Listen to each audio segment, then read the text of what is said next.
Hello mga kausi, for today's video ay magluluto tayo ng pritong talong ala fried chicken. Gagawin natin siya parang fried chicken. May nahiwa na tayo, gawin natin na ganito. Tapos ilalaga natin, saka natin pritohin. Ito medyo kumulubot na kasi isang araw pa yata itong talong na to. Pero pwede pa naman siya. Ayan, maganda pa eh. Ito yung hahalo natin mga kausi. Itong crispy fry. Saka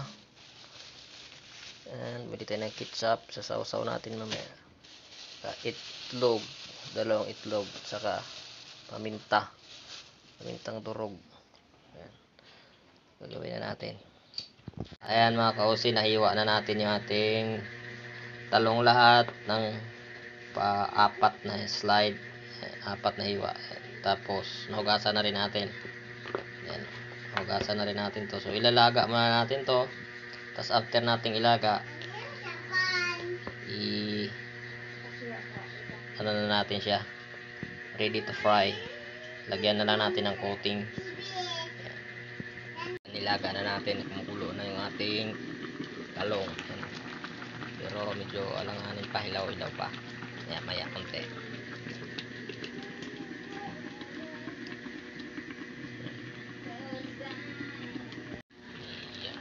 Baliktarin na natin ito mga kausi.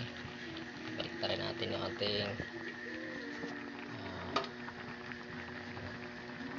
talong para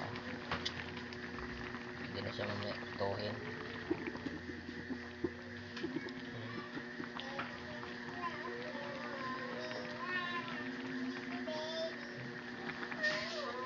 Baliktarin natin.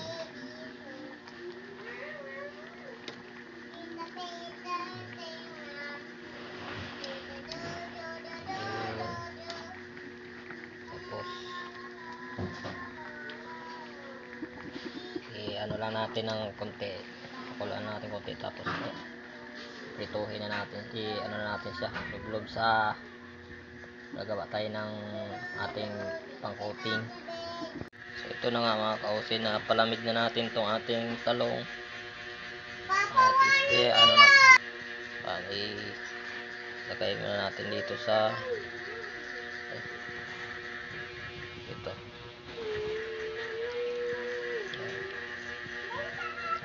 Lahat na ilagay natin, hirap wala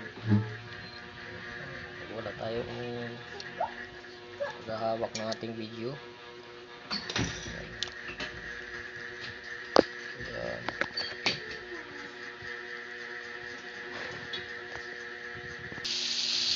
Ayan, i-direct na natin. Ito na natin kasi hirap mag-video na isa lang. Ayan.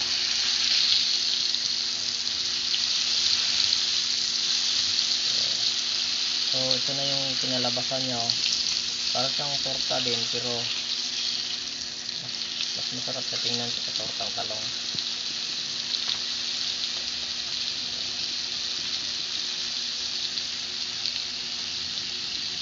Ayan na, ito na mga kausi, luto na yung ating crispy fry, ating pritong talong ala fried chicken style. Ayan. Hindi pa to, andun pa lahat yung iba, di prito pa. Thank you for watching.